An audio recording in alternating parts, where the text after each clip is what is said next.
Madame, Monsieur, bonsoir. La mission locale, la Maison d'Emploi et le PLI se sont rassemblés sous un même nom, le collectif Avenir. Chaque structure reste indépendante mais travaille en complémentarité.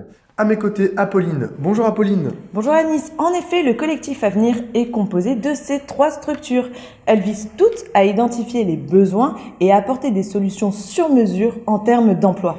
La mission locale, par l'accompagnement vers l'autonomie, l'emploi et la formation des jeunes, la Maison de l'Emploi propose des solutions aux employeurs par rapport aux problématiques des ressources humaines et le PLI accompagne les personnes les plus éloignées de l'emploi dans leur insertion professionnelle. Nous vous proposons dans un premier temps de découvrir quelques services de la mission locale. Elle accompagne les jeunes dans leur démarche d'accès à l'emploi. Commençons par un dispositif qui est en plein essor, la garantie jeune. L'objectif est de créer une dynamique qui permette de lever les freins à l'emploi et amener les jeunes vers l'autonomie. Le travail, d'abord en collectif, est suivi d'un accompagnement individuel avec un conseiller. Les jeunes inscrits en garantie jeune reçoivent une allocation. Sonal a 22 ans. Elle a intégré la garantie jeune en mars. Elle nous explique comment le dispositif l'a aidée à trouver sa voie à travers les différentes activités auxquelles elle a pu participer. Alors bonjour, je m'appelle Sonal, j'ai un bac S et j'ai fait 3 années d'études infirmières. Et en janvier, j'ai décidé de me réorienter. Donc je suis arrivée à la mission locale de Lille-Moulin et elle m'a directement mise sur le dispositif de la garantie jeune. Donc le premier mois, c'était des activités collectives. Donc on a fait plusieurs activités donc sur les valeurs. J'ai pu choisir une nouvelle orientation. Du coup, j'ai décidé de me réorienter en boucherie. Donc la garantie jeune, ça m'a permis de faire des stages de découverte. Donc j'en ai fait 2. On peut aussi venir à l'espace ressources pour faire, pour nous aider pour les CV, les lettres de motivation, les autres papiers. J'ai eu l'occasion de rencontrer Guy, donc c'est un parrain de la garantie jeune, qui nous aide pour les entretiens d'embauche. Il m'a conseillé d'aller voir une école qui forme pour les CAP boucherie. Donc j'y suis allée et du coup j'ai signé un contrat il n'y a pas longtemps pour un CAP en apprentissage. Donc pour moi, la garantie jeune, c'est un dispositif assez important. Ça m'a permis aussi de rebondir par rapport à une période où j'étais pas forcément, où je savais pas trop ce que je voulais faire. Merci Sonal pour ce témoignage. Maintenant passons à un autre dispositif proposé par la mission locale, le service civique. Le service civique permet aux jeunes âgés entre 16 et 25 ans d'effectuer une mission d'intérêt général dans des domaines très variés. En effet, les volontaires sont intégrés et accompagnés dans des structures d'accueil comme des associations ou des collectivités locales par exemple. À la mission locale, la plateforme du service civique est constituée d'une équipe chargée d'aiguiller les futurs volontaires pour qu'ils puissent trouver une mission en adéquation avec leur projet professionnel. Elle aide aussi les structures à trouver un profil de volontaires qui correspondent aux besoins des missions qu'elles proposent. Christopher est en mission en service civique au CHR de Lille. Il a justement bénéficié de cette plateforme et j'ai eu l'occasion d'aller le rencontrer. Bonjour Christopher, je vais te demander de te présenter. Bonjour à tous, donc je m'appelle Christopher. Depuis début mars, je fais un service civique aussi, ici au CHR Roger Salengro, au service des urgences. Je voulais vraiment quelque chose en contact des gens. Donc j'envisage peut-être de travailler dans la fonction publique hospitalière, donc ce service civique était vraiment parfait. Donc j'ai rencontré une conseillère à la mission locale. Ma conseillère m'a expliqué comment ça allait se dérouler, j'ai pas eu trop de surprises, elle m'a expliqué que j'allais rencontrer un jury, ce qu'ils allaient me demander. Donc elle m'a bien briefé, ça m'a bien servi et du coup j'ai pas eu de surprise lors de l'entretien. Actuellement par rapport à ton service civique, est-ce que vous êtes accompagné par un tuteur ou autre? Comment ça se passe pour votre organisation? Donc oui, donc on a un tuteur qui est là pour répondre à nos difficultés, à nos problèmes.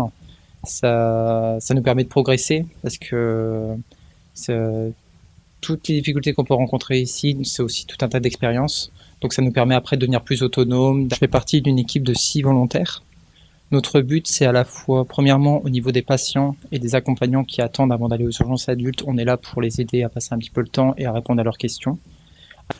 On est aussi là pour guider les gens, pour assister l'équipe médicale, que ce soit les aides-soignants, les brancardiers, les infirmiers, en faisant tout ce que nous on peut, tout ce qui n'est pas médical, on peut le faire. Au niveau personnel, déjà quand je rentre chez moi le soir, j'ai le sentiment de devoir accompli, je m'en sens utile. C'est vraiment pas compliqué, il suffit de parler aux gens, d'être à l'écoute. Comme je l'expliquais tout à l'heure, je voulais vraiment être à la rencontre de l'univers hospitalier. Donc ça apporte une aisance, j'apprends mieux à m'exprimer, c'est tout sur le plan humain. Après la mission de service civique, et dans la plupart des cas, les volontaires ont 2 possibilités. Soit ils cherchent du travail, soit ils reprennent leurs études. Pour les recherches d'emploi, l'espace emploi-formation de la mission locale est un allié précieux. En fonction des souhaits du jeune, il est orienté vers un conseiller spécialiste du secteur professionnel désiré, comme le bâtiment ou le numérique par exemple. Apolline, vous avez rencontré un jeune qui en a bénéficié, il me semble. Oui, effectivement, c'est Alexio et je vous propose de regarder le reportage ensemble tout de suite. Je me trouve actuellement au sein de la mission locale de Lille. Alors bien, je suis arrivé à la mission locale puisque j'ai commencé par faire un bac pro transport routier qui me convenait pas du tout, puisque c'était pas du tout mon projet professionnel. Je me suis ensuite converti à faire un DAU, donc un diplôme d'accès aux études universitaires à Lille 3, que j'ai obtenu sans difficulté. Et ensuite, j'ai fait une formation dans les pompes funèbres parce que j'ai adoré ce métier depuis très jeune et c'est un parcours un peu compliqué parce qu'il n'y a pas vraiment d'études. Donc du coup, j'ai été orienté à la mission locale par rapport à ça. J'ai été très bien accompagné, j'ai été très heureux d'avoir été à la mission locale. Moi, j'ai adoré, j'ai rencontré des gens, des personnes, des cultures, des choses. Donc non, c'était très bien. La mission locale t'a quand même permis d'avoir un réseau, des contacts. Un réseau, des contacts et puis aussi effectivement un service civique. Parce que je suis passé sans eux, je pense que j'aurais pas pu trouver facilement. Merci beaucoup Alexio. Pendant l'accompagnement du jeune, les conseillers de l'espace emploi-formation peuvent s'appuyer sur le circuit court. Ce sont des rencontres directes entre les jeunes et les employeurs. Les responsables d'entreprise sont les meilleurs interlocuteurs pour donner une vision concrète de leur secteur d'activité et en permettre une connaissance plus fine pour les demandeurs d'emploi, jeunes ou moins jeunes. Les circuits courts proposent à des chercheurs d'emploi de mettre en adéquation leur choix de formation ou d'orientation professionnelle avec les attentes des employeurs. De plus, ils accèdent par ce biais à un réseau d'entreprises. Les entreprises, quant à elles, peuvent aussi repérer des candidats au regard de leurs perspectives de recrutement. Le collectif Avenir est attaché à leur présenter des personnes dont les projets professionnels correspondent au secteur d'activité dans lequel elles se déploient. Massiva, 25 ans, a participé à un circuit court et nous raconte ce que ça lui a apporté. Je suis de la mission locale de Lille, donc j'ai été vendeuse pendant près de 6 ans et par la suite j'ai souhaité me réorienter vers le téléconseil. Donc mon conseiller mission locale m'a contacté pour intégrer un circuit court, pour rencontrer une entreprise de téléconseil. On a fait une réunion d'information, j'ai rencontré un responsable de service qui nous a parlé du métier de téléconseiller. Par la suite on a pu visiter un plateau pour voir un peu comment ça se passait. J'ai laissé mon CV au responsable. Et j'ai été recontactée par Randstad pour intégrer une formation chez TMK Performance pour le métier de téléconseiller. Actuellement, je suis en formation et ça se passe très très très bien. Et par la suite, j'aimerais beaucoup intégrer le service recouvrement chez Randstad. La Semaine citoyenne pour agir est un dispositif ouvert aux jeunes issus des quartiers prioritaires de la ville. On propose aux jeunes d'accéder à des formations comme le PSC1 ou encore le brevet d'aptitude aux fonctions d'animateur. L'objectif est de leur faire acquérir plus de compétences pour répondre aux besoins en recrutement des communes de Lille, Lomme et Hélène, et également des structures d'animation du territoire. Notre reporter Anaïs est allée rencontrer un des participants qui nous raconte le bénéfice qu'il a tiré de cette expérience.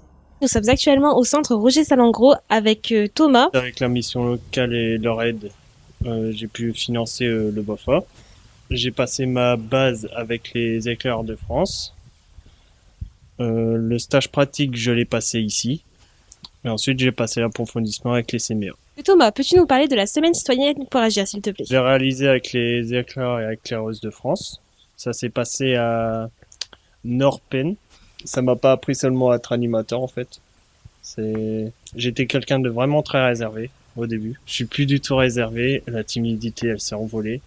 Mais je pense que c'est la première chose qui m'a aidé. En fait, on a appris pas mal de jeux, que ce soit des jeux collectifs, individuels, coopératifs. On a appris des chants aussi. Et ensuite, tous ensemble, tous les stagiaires BOFA, on a réalisé une sensibilisation. Aujourd'hui, as-tu encore des contacts avec la mission locale?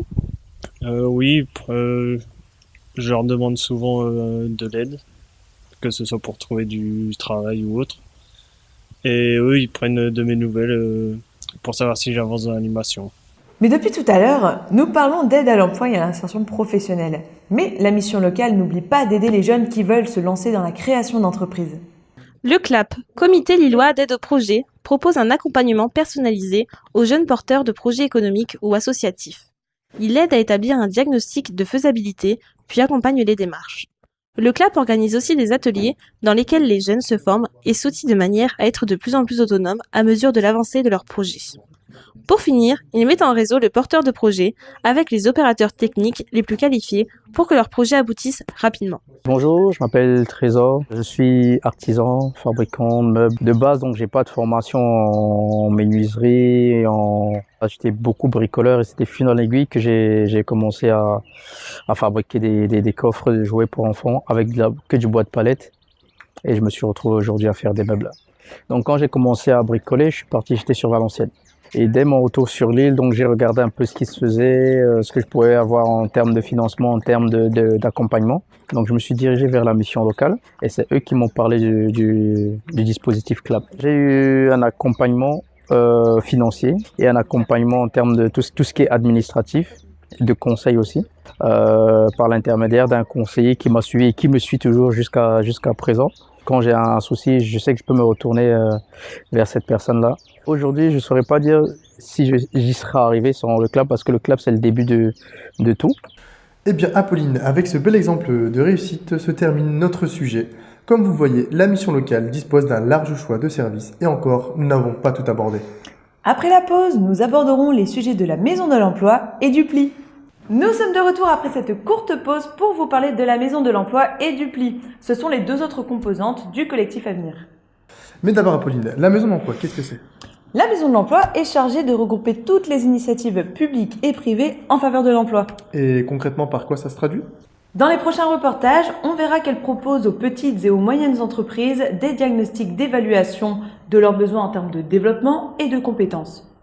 Elle leur propose aussi une aide au recrutement. Pour le projet Canard Street, qui est un concept de street food et épicerie de canard, les fondateurs ont bénéficié du réseau de la Maison de l'Emploi pour installer leur entreprise dans la rue de Béthune. Oui, tout à fait. Nous sommes rue de Béthune et plus précisément devant Canard Street où nous allons rencontrer Grégoire, le cofondateur de Canard Street. Bonjour, alors pouvez-vous vous présenter s'il vous plaît ? Oui, Grégoire de Scorbiac, je suis cofondateur avec Nicolas Drouot de Canard Street, concept qu'on a lancé il y a 1 an et demi sous les Halles de Oisem à Lille et on a ouvert ici en septembre dernier. Alors du coup, quel est le lien avec Canard Street et la Maison de l'Emploi ? C'est des liens, il y a plusieurs liens. D'abord, on est passé par la Chambre des métiers pour être mis en contact avec la Maison de l'Emploi. Et puis, c'est un peu un trait d'union entre nous, certaines politiques de recrutement. Déjà, ça peut, c'est un premier lien.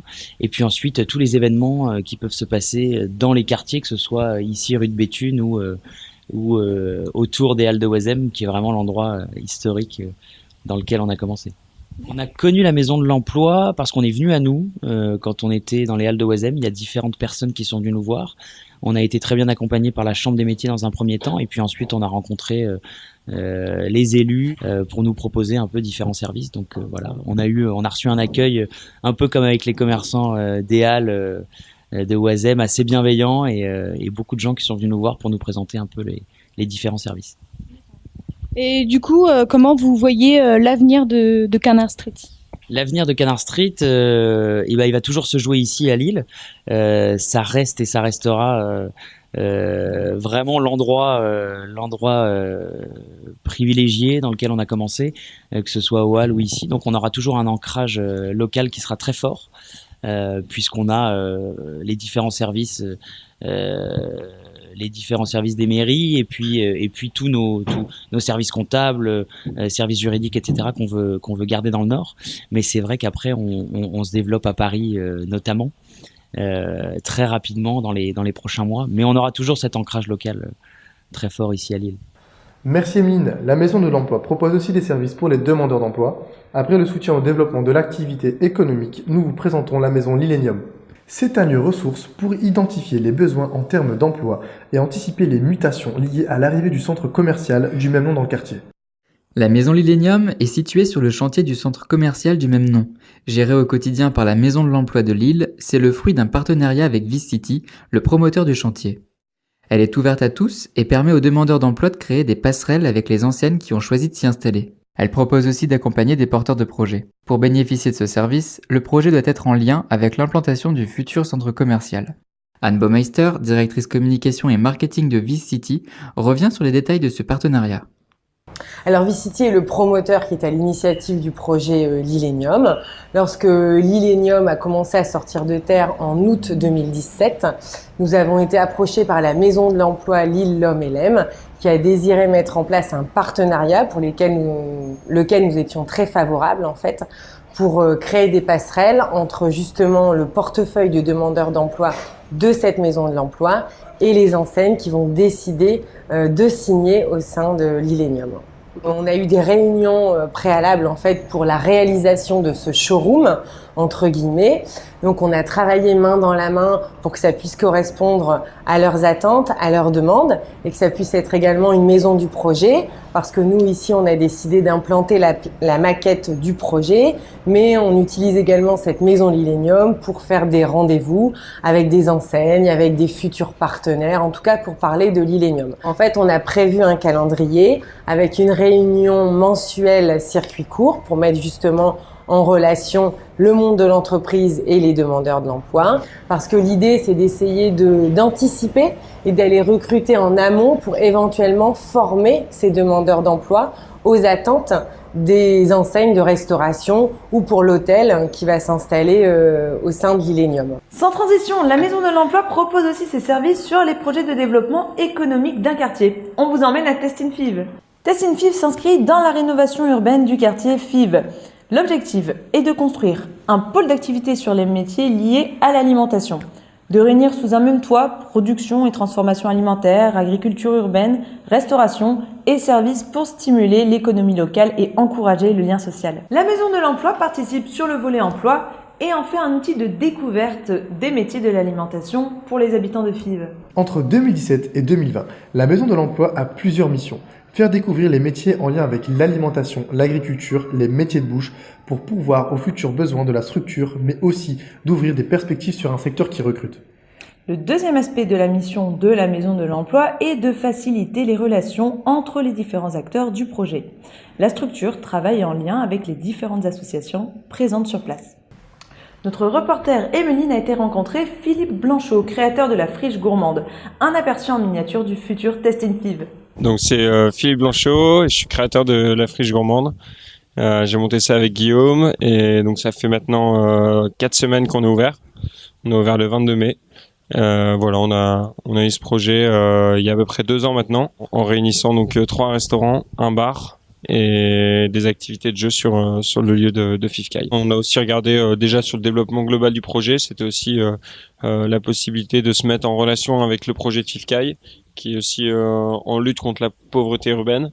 Nous, on a le but aussi de revaloriser le quartier en y apportant une activité marchande. Et on a travaillé aussi avec lui dans une dimension sur la recherche d'acteurs locaux, d'emplois locaux. Et on a participé aussi voilà, au circuit court, qui était une rencontre assez intéressante avec des jeunes. Alors, la Maison de l'Emploi, je l'ai connue que par l'intermédiaire de la Chambre des métiers, qui m'a mis en relation avec eux, et ensuite on a travaillé ensemble justement sur les thématiques que je vous ai présentées. À présent, comment voyez-vous l'avenir de la Friche Gourmande ?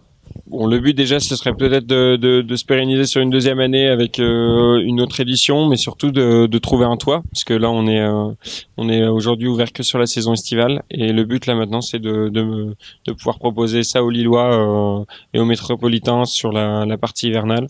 Donc on est en recherche aujourd'hui d'un local pour pouvoir pérenniser notre activité toute l'année.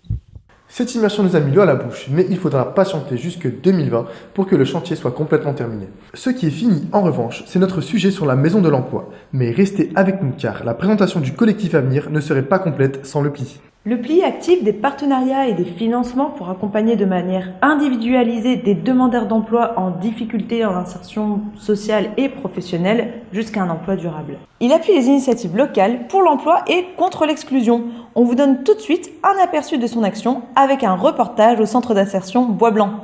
Depuis 1 an, le plan local pour l'insertion et l'emploi travaille en collaboration avec le centre d'insertion Bois-Blanc. Ensemble, ils ont mis en place une médiation à l'emploi. Ce dispositif collecte les offres d'emploi de plus de 10 postes à pourvoir auprès des différents partenaires par un dispositif de mise en relation directe sur offre. Les conseillers de la médiation emploi s'informent sur le processus de recrutement utilisé. Cela permet de préparer les candidats en fonction de la méthode de recrutement choisie. Je m'appelle Émilie Noiret, je travaille au CIBB, donc dans une action entièrement financée par le PLI de Lille. Donc je suis conseillère emploi dans une médiation à l'emploi. Donc en réponse à l'appel à projet lancé par le PLI l'année dernière, le CIBB a proposé une médiation à l'emploi sur le thème des grandes opérations. Il s'agit de favoriser l'accès à l'emploi des participants du PLI et plus spécialement des bénéficiaires du RSA.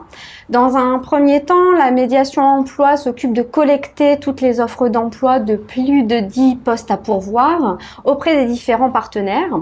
Ça peut être la plateforme départementale Proche Emploi, la MDE. La médiation emploi tourne autour de 3 axes. Le premier axe de travail, c'est de se renseigner d'abord sur l'entreprise, sur les conditions de travail et sur les méthodes de recrutement qui vont attendre les participants. Et donc forcément, le deuxième axe de travail et le principal, c'est de préparer les publics, soit en collectif, soit en individuel. Enfin, dans un troisième temps, on s'engage à amener aux participants un retour qui lui permettra d'avancer sur sa candidature si jamais il n'est pas retenu.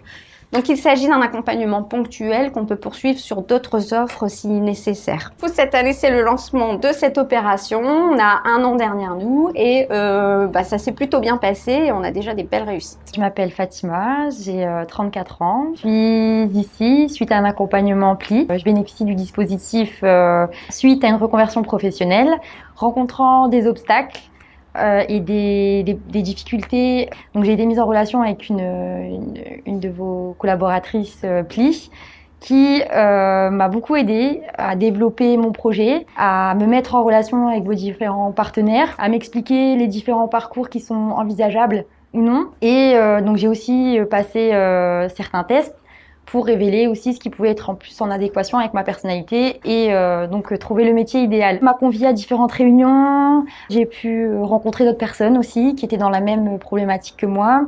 J'ai pu aujourd'hui accéder à un emploi dans le domaine de la logistique. Je suis très satisfaite de l'accompagnement qui m'a été donné. C'est vrai que c'est aussi très important pour moi puisque moralement ça a été un appui assez important et je ne m'attendais pas à ce type d'accompagnement là aussi puisque être soutenu c'est très important. Un autre dispositif du PLI poursuit le même objectif, l'île Sud Insertion. Soutenu par le PLI, l'île Sud Insertion s'est réunie avec des partenaires associatifs pour lancer Additionnons nos talents en 2017. Cette opération a été proposée aux participants du PLI. La priorité est donnée aux femmes de plus de 45 ans. Alors, additionnons nos talents, comme son nom l'indique, c'est additionner nos expertises. Nous les additionnons dans le temps, dans la complémentarité, et pour les présenter, il s'agit de l'élargissement des choix professionnels et la transférabilité de compétences avec le CORIF comme organisme de formation. C'est de l'atelier numérique et des ateliers de dynamisation à l'emploi avec activation du réseau grâce à Iris Formation. C'est du conseil personnalisé pour l'estime de soi, la confiance en soi et du conseil en image professionnelle avec Pink Up. C'est aussi du conseil en image avec le choix de la bonne tenue vestimentaire pour un entretien d'embauche et des simulations d'entretien par des bénévoles RH avec la cravate solidaire. Et enfin, pour être au plus près de l'entreprise, ce sont des immersions en entreprise et du mécénat de compétences avec un réseau de partenaires entrepreneurs mené par l'île Sud Insertion. En additionnant les expertises des différents acteurs, on aide les demandeurs d'emploi à reprendre confiance en eux. On actualise le projet professionnel en fonction des souhaits et de la réalité du marché de l'emploi. La reprise de confiance peut se faire grâce à des immersions en entreprise. Moi, c'est Loubna Tedjani, je suis chargée de relations entreprises pour l'action Additionnons nos talents, financée par le PLI, qui a pour but de mettre en place des immersions pour les demandeurs d'emploi à longue durée, pour leur proposer une collaboration, afin qu'ils puissent intégrer dans leur entreprise des demandeurs d'emploi, tels que Bernadette, ici présente. Je m'appelle Bernadette, j'ai suivi par le PLI, qui m'a permis de faire mon projet professionnel dans l'immersion, la restauration collective, de connaître vraiment la restauration en entreprise. Ça me permet de concrétiser au fait mon projet professionnel. Ça m'a appris beaucoup de choses. Une fois la confiance retrouvée, les candidats sont positionnés sur des offres d'emploi diffusées par les entreprises partenaires. Monsieur Réal, représentant de la société Europe Service Propreté, nous fait part de son sentiment. Grâce aux services proposés par Additionnons nos talents, il a pourvu des besoins en recrutement. Donc bonjour, je suis Monsieur Réal, donc Europe Service Propreté. Nous avons des échanges réguliers avec Nina Durand sur des postes à pourvoir, donc en CDD, remplacement ou CDI. Dans ce cadre-là, nous avons fait un recrutement d'une dizaine de personnes, dont une personne qui était dans ce lot nous a fait une petite étincelle avec son dynamisme, son envie. Donc elle est rentrée chez nous en contrat durée déterminée et passer en CDI chez nous à plus de 25 heures semaine. Donc moi c'est Nina Durand, je fais partie de la médiation emploi du pli de Lille, l'Homme et LM. Dans ce cadre, je suis prescriptrice des participants du pli pour de la redynamisation à l'emploi, préparation à l'entretien d'embauche et conseil en images. Je les oriente sur des entreprises pour qu'ils puissent retrouver un emploi durable. Ce qui conclut notre journal. Nous vous souhaitons une bonne soirée et à bientôt.